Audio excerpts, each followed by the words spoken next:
हरे Krishna. Shrimad Bhagavatam canto 10 chapter 83 Krishna की रानियों से द्रौपदी की भेंट। सुखदेव गोस्वामी ने कहा, इस तरह गोपियों के आध्यात्मिक गुरु तथा उनके जीवन के गंतव्य भगवान कृष्ण ने उन पर अपनी कृपा प्रदर्शित की।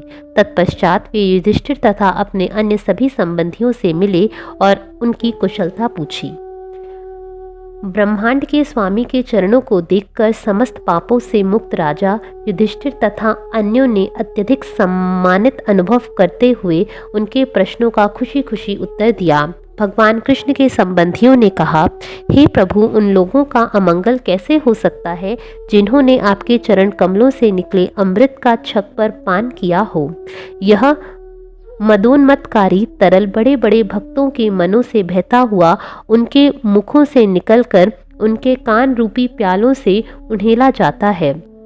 यह देहधारी जीवात्माओं द्वारा अपने शरीर के बनाने वाले के प्रति विस्मृति को विनष्ट करता है।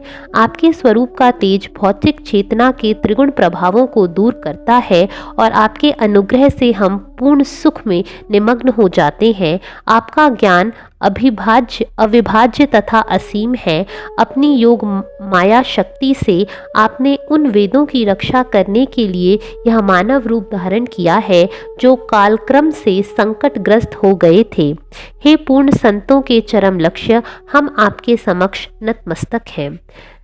ऋषिवर सुखदेव गोस्वामी ने कहा, जब युधिष्ठिर तथा अन्य लोग महापुरुषों में शिरोमणि भगवान कृष्ण की इस तरह प्रशंसा कर रहे थे तो अंधक तथा कौरव वंश की महिलाएं एक दूसरे से मिलीं और तीनों लोकों में गाई जाने वाली गोविंद विषयक कथाओं की चर्चा करने लगीं। कृपया सुनो, क्योंकि मैं तुमसे इनका वर्णन करने जा रहा हूँ। श्री द्रौपदी ने कहा, हे वैदर्भी, हे भद्रा, हे जामवंती, हे कोशला, हे सत्यभामा तथा कालिंदी, हे शैब्या, रोहिणी, लक्ष्मणा तथा कृष्ण की अन्य पत्नियों, कृपा करके मुझे बतलाइए कि भगवान अच्युत ने किस तरह अपनी योग शक्ति से इस संसार की रीति का अनुकरण करते हुए आप में से हर एक से विवाह किया। श्री रुक्मणी ने कहा, जब सारे राजा अपने अपने धनुष लिए यह आश्वासन देने के लिए तैयार खड़े थे कि शिशुपाल को मैं अर्पित कर दी जाऊं, तो अजय योद्धाओं के सिरों पर अपनी चरण धूलि रखने वाले ने उनके बीच में से ही उसी तरह मेरा हरण कर लिया जिस तरह एक सिंह अपने शिकार को बकरियों तथा भेड़ों के बीच से बलपूर्वक ले जाता है। मैं चाहूंगी कि लक्ष्मी धाम भगवान कृष्ण ने उन पावों की पूजा मुझे करने को मिले। श्री सत्यभामा ने कहा, मेरे पिता का हृदय अपने भाई की हत्या से दुखित था, इसलिए उन्होंने भगवान कृष्ण को इस अपराध के लिए दोषी ठहराया। भगवान ने अपने यश पर लगे इस धब्बे को मिटाने के लिए रीछों के राजा को हराया और श्यामंतक मणि वापस लेकर उसे मेरे पिता को लौटा दिया। अपने अपराध के फल से भयभीत मेरे पिता ने मुझे भगवान को प्रदान कर दिया, यद्यपि मुझे अन्यों को दिए जाने का वायदा किया जा चुका था। श्री जामवंती ने कहा, यह ना जानते हुए कि भगवान कृष्ण उन्हीं के स्वामी तथा आराध्य देव देवी सीता के पति हैं, मेरे पिता ने उनके साथ 27 दिनों तक युद्ध करते रहे। अंत में जब मेरे पिता को ज्ञान हुआ और उन्होंने प्रभु को पहचाना तो उन्होंने उनके चरण पकड़ लिए और मुझे तथा सामंतक मणि दोनों को आदर के प्रतीक रूप में अर्पित कर दिया। मैं तो प्रभु की दासी मात्र हूँ। श्री कालिंदी ने कहा, भगवान जानते थे कि मैं इस आशा से कठिन तपस्या कर रही हूँ कि एक दिन मुझे उनके चरण कमल स्पर्श करने को मिलेंगे, अतएव वे अपने मित्र के साथ मेरे पास आए और मेरा पानी ग्रहण किया। अब मैं उनके महल को बुहारने वाली दासी के रूप में लगी रहती हूँ। श्री मित्रवृंदा ने कहा, मेरे स्वयंवर समारोह में वे आगे बढ़ आए। वहां पर उपस्थित सारे राजाओं को, जिनमें उनका अपमान करने का दुस्साहस करने वाले मेरे भाई भी थे, हरा दिया और मुझे उसी तरह उठा ले आए जिस तरह सिंह कुत्तों के झुंड से अपना शिकार उठा ले जाता है। इस तरह लक्ष्मी निवास भगवान कृष्ण मुझे अपनी राजधानी ले आए। मैं चाहती हूँ कि मुझे जन्म जन्मांतर उनके चरण धोने की सेवा करने का अवसर मिलता रहे। श्री सत्या ने कहा, मेरे पिता ने मेरे साथ पानी ग्रहण के इच्छुक राजाओं के पराक्रम की परीक्षा लेने के लिए घातक पैने सींगों वाले 7 अत्यंत बलशाली तथा जोशीले सांडों की व्यवस्था की। यद्यपि ये सांड अनेक वीरों के मिथ्या गर्व को चूर चूर कर चुके थे, किंतु भगवान कृष्ण ने बिना प्रयास के ही उन्हें वश में करके बांध लिया। जिस तरह बच्चे खेल खेल में बकरी के बच्चों को बांध लेते हैं, इस तरह उन्होंने मुझे अपने शौर्य के बल पर मोल ले लिया। तत्पश्चात वे मेरे मार्ग में विरोध करने वाले सारे राजाओं को हराते हुए मुझे मेरी दासियों तथा चतुर्गिणी सेना समेत ले आए। मेरी यही अभिलाषा है कि उन प्रभु की सेवा करने का सुअवसर मुझे प्राप्त होता रहे। श्री भद्रा ने कहा, हे द्रौपदी, मेरे पिता ने स्वयं ही मेरे मामा के पुत्र कृष्ण को बुलाया था, जिन्हें मैं पहले ही अपना हृदय सौंप चुकी थी, और उन्होंने मुझे उनकी दुल्हन के रूप में अर्पित कर दिया। मेरे पिता ने मेरे साथ उन्हें अक्षौणी सैन्य रक्षक और मेरी सखियों की एक टोली भी दी थी। मेरी चरम सिद्धि यही होगी कि जब मैं अपने कर्म के बंध कर एक जन्म से दूसरे जन्म में भ्रमण करूं, तो मुझे भगवान कृष्ण के चरण कमलों को स्पर्श करने की अनुमति सदैव मिलती रहे। श्री लक्ष्मणा ने कहा, हे रानी, मैंने नारद मुनि को भगवान अच्युत के अवतारों तथा कार्यों की बारंबार महिमा गाते हुए सुना, और इस तरह मेरा मन भी उन्हीं भगवान मुकुंद के प्रति आसक्त हो गया। दरअसल देवी पद्महस्ता ने विविध लोकों पर शासन करने वाले बड़े बड़े देवताओं को तिरस्कृत करके काफी ध्यान पूर्वक विचार करने के बाद उन्हें अपने पति के रूप में चुना है। मेरे पिता बृहत्सेन स्वभाव से अपनी पुत्री के ऊपर अनुकंपावान थे, और हे साध्वी, यह जानते हुए कि मैं कैसा अनुभव कर रही हूँ, उन्होंने मेरी इच्छा पूरी करने की व्यवस्था कर दी। हे रानी, जिस तरह अपने स्वयंवर समारोह में एक मछली का प्रयोग लक्ष्य के तौर पर यह निश्चित करने के लिए हुआ था कि आप अर्जुन को पति रूप में पा सकें, उसी तरह मेरे स्वयंवर में भी एक मछली का ही प्रयोग हुआ, किंतु मेरे संबंध में यह मछली चारों ओर से ढक दी गई थी और नीचे रखे जल पात्र में उसका प्रतिबिंब ही देखा जा सकता था। यह सुनकर बाण चलाने तथा अन्य हथियारों का उपयोग लाने में दक्ष हजारों राजा अपने सैन्य शिक्षकों के साथ मेरे पिता के नगर में सभी दिशाओं से एकत्र हुए। मेरे पिता ने हर राजा को उसके बल और वरिष्ठता के अनुसार उचित सम्मान दिया। तब जिन लोगों ने मन मुझ पर टिके थे, उन्होंने अपना धनुष बाण उठाया और सभा के मध्य एक एक करके लक्ष्य को भेदने का प्रयत्न किया। उनमें से कुछ ने धनुष उठाया, किंतु उनकी डोरी नहीं चढ़ा सके। अतएव हताश होकर उन्होंने उसे एक ओर फेंक दिया। कुछ ने धनुष की डोरी को धनुष के एक सिरे से खींच तो लिया, किंतु इससे धनुष पीछे उछला और उन्हें ही जमीन पर पटक दिया।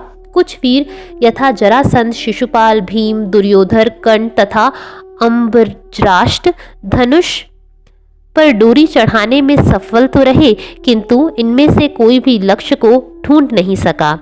तब अर्जुन ने जल में मछली की परछाई की ओर देखा और उसकी स्थिति निर्धारित की, किंतु जब उसने सावधानी से उस पर अपना बाण छोड़ा तो वह लक्ष्य को भेद नहीं पाया, अपितु मात्र उसको स्पर्श करके निकल गया। जब सारे दंभी राजाओं का घमंड चूर चूर हो गया और उन्होंने यह प्रयास त्याग दिया, तो पूर्ण पुरुषोत्तम भगवान ने धनुष उठाया, आसानी से डोरी चढ़ाई और तब उस पर बाण स्थिर किया। जो ही सूर्य अभिजित नक्षत्र में आया तो उन्होंने जल में मछली को केवल एक बार देखा और फिर उसे बाण से भेद कर जमीन पर गिरा दिया। आकाश में दुगदुगियां बजने लगीं और पृथ्वी पर लोग जय जय की ध्वनि करने लगे। देवताओं के प्रति प्रसन्न होकर फूल बरसाए। तभी मैं रंगशाला में गई। मेरे पांवों में नुपुर मंद ध्वनि कर रहे थे। मैं उत्तम कोटि के रेशम के नए वस्त्र पहने थी, जिसके ऊपर करधनी बंधी थी, और मैं सोने तथा रत्नों से बने चमकीला हार धारण किए थी। मेरे मुख पर लजीली मुस्कान थी और मेरे बालों में फूलों की माला थी। मैंने अपना सिर उठाया, जो मेरे प्रचुर बालों के गुच्छों तथा मेरे गालों से परावर्तित मेरे कुंडलों की चमक के तेज से घिरा था। मैंने शांत भाव से मंदहास के साथ इधर उधर दृष्टि फेरी। तब चारों ओर सारे राजाओं ने देखते हुए मैंने धीरे से हार को मुरारी के कंधों पर डाल दिया, जिसने मेरे मन को हर रखा था। तभी शंख तथा मृदंग, कटह, भेरी तथा आनक, नगाड़ों एवं अन्य वाद्य जोर जोर से बजने लगे। नट तथा नर्तकियां नाचने लगे और गवैये गाने लगे। हे द्रौपदी, मेरे द्वारा भगवान को चुना जाना प्रमुख राजाओं को सहन न हो सका। वे कामातुर होने के कारण लड़ने झगड़ने लगे। तत्पश्चात भगवान ने मुझे 4 अतीव उत्तम घोड़ों से खींचे जाने वाले अपने रथ पर बिठा लिया। अपना कवच पहनकर तथा अपने शांग धनुष तैयार करके वे रथ पर खड़े हो गए और युद्ध भूमि में उन्होंने अपनी 4 भुजाएं प्रकट की। हे रानी, सारथी दारुक राजाओं के देखते देखते भगवान के सुनहरे किनारे वाले रथ को उसी तरह हाँक ले गया जिस तरह छोटे छोटे पशु निसहाय होकर सिंह को देखते रह जाते हैं। राजाओं ने भगवान का पीछा किया जिस तरह सिंह का पीछा गांव के कुत्ते करते हैं। कुछ राजा अपने धनुष उठाए हुए उन्हें जाने से रोकने के लिए मार्ग में आ डटे। हे योद्धा, भगवान के श्रांग धनुष द्वारा छोड़े गए बाणों से अभिभूत हो गए। कुछ राजाओं की भुजाएं, टांगे तथा गर्दनें कट गईं। वे युद्ध भूमि में गिर पड़े। शेष लड़ना छोड़कर भाग गए। तब यदुपति ने अपनी राजधानी कुशस्थली द्वारका में प्रवेश किया, जो स्वर्ग में तथा पृथ्वी पर प्रशंसित थी। नगर को पताकाओं से युक्त दंडों से सजाया गया था जो सूर्य को ढक दे रहे थे, और शानदार तोरण भी लगाए गए थे। जब कृष्ण ने प्रवेश किया तो वे ऐसे लग रहे थे मानो सूर्यदेव अपने धाम में प्रवेश कर रहे हों। मेरे पिताजी ने अपने मित्रों, परिवार वालों तथा मेरे ससुराल वालों का सम्मान बहुमूल्य वस्त्रों, आभूषणों, राजसी पलंगों, सिंहासनों तथा अन्य साज सामग्री से किया। उन्होंने परम पूर्ण भगवान को भक्ति पूर्वक अपने अनेक दासियां दी जो बहुमूल्य आभूषणों से अलंकृत थी। इन दासियों के साथ अंगरक्षक थे, जिनमें से कुछ पैदल थे तो कुछ हाथियों, रथों तथा घोड़ों पर सवार थे। उन्होंने भगवान को अत्यंत मूल्यवान हथियार भी दिए। इस तरह समस्त भौतिक संगति का परित्याग करके तथा तपस्या करके हम सारी रानियां आत्माराम भगवान की दासियां बन चुकी हैं। अन्य रानियों की ओर से रोहिणी देव ने कहा, भौमासुर तथा उनके अनुयायियों का वध करने के बाद भगवान ने अपने उस असुर के बंदीगृह में पाया और वे यह समझ गए कि हम उन राजाओं की कन्याएं हैं जिन्हें भौम ने पृथ्वी पर विजय करके समय पराजित कर दिया था। भगवान ने हमें बंदी गृह से मुक्त कराया और चूंकि हम भौतिक बंधन से मोक्ष के स्रोत उन भगवान के चरण कमलों का निरंतर ध्यान करती रही थी, इसलिए वे हमसे विवाह करने के लिए राजी हो गए, यद्यपि उनकी हर इच्छा पहले से पूरी रहती है। हे साध्वी, हमें पृथ्वी पर शासन, इंद्र का पद, भोज का असीम सुविधा, योग शक्ति, ब्रह्मा का पद, अमरता या भगवत धाम प्राप्त करने की इच्छा भी नहीं है।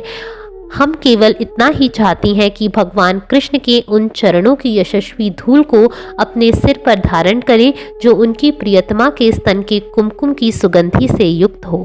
हम भगवान के चरणों का वही स्पर्श चाहती हैं जो व्रज की तरुणियां, ग्वाल बालों तथा आदिवासिनी पुलिंद स्त्रियां चाहती हैं। वह है भगवान द्वारा अपने गांवें चराते समय पौधों तथा घास पर उनके द्वारा छोड़ी गई धूल का स्पर्श। हरे कृष्णा।